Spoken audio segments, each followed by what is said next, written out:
Hi guys, still at Trailguide to the Body. Now this time we're at page 194. I am featuring breastbone ridge, which is the Trail 5. Please watch my other videos pertaining to other ways to palpate or other trails, so it will make sense. So we're featuring the sternum. So for the sternum, please look at the image here where the partner is in a supine position, where the therapist is palpating the sternum, the sipod process, and edge of the rib cage. So the sternum features several landmarks. At the top of the sternum, the jugular notch, right, is between the sternal heads of the clavicles, right? So these two clavicles here, and it may be flat or a bowl shape. And although no muscles attach directly to it, the SCM or the sternocleidomastoids pass superficially to it while the infrahyoids attach deep to it. So keep in mind whatever you're feeling there is the infrahyoid, and it superficially the SCM passes through it. So if you feel any adhesions around here, you know that as a therapist, any adhesions around there. So the manubrium, right? The superior portion of the sternum articulates with the clavicles, so the first rib and the second rib. So the body of the sternum is located inferior to the manubrium and forms the major portion of the sternum. So the junction between the manubrium and the body of the sternum is called the sternal angle. Extending off the bottom of the sternum, the sipod process can be an inch in length or completely absent. It is an attachment site for abdominal aponeurosis.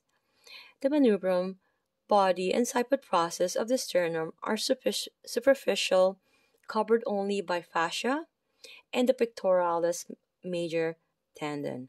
Okay, so keep that in mind. So now we're going to go ahead with the jugular notch, manubrium, and sternum here. The information, the sipod process. Okay, so having I'm going to be reading the information afterwards. So having your partner in supine position, you're going to place your finger upon the sternum at the center of your partner's chest.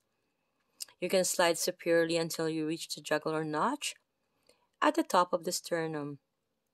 You're going to explore the notch and its location next to the sternoclavicular joints.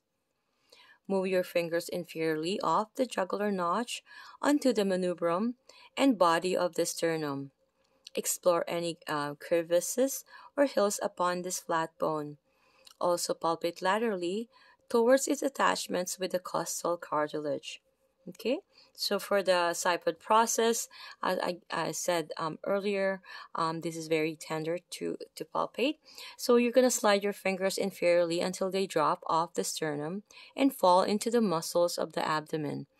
Now backtrack to the most inferior tip of the sternum, which will be the sipod process. So you're going to gently sculpt this tip. You're going to ask your question, are you at the most inferior point of the sternum? Because that's where the sipod process is located.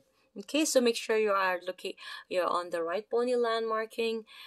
Being a therapist, you should be able to know this by heart without looking at the book or on the internet.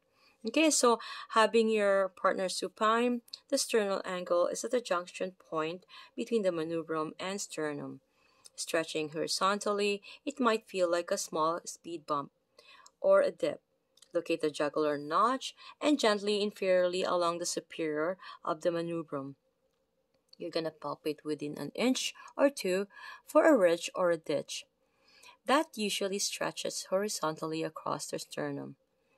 You're going to ask your question. The second rib attaches to the sternum at the level of the sternal angle. Can you slide your fingers laterally off the angle? Can you feel the round surface of this rib? As you can see in this anterior view here, or the sternal angle, and this is the second rib. This is the jugular notch, right? We have the clavicle, right? We have the second rib and we have the first rib there. Okay, so see you guys in the next video.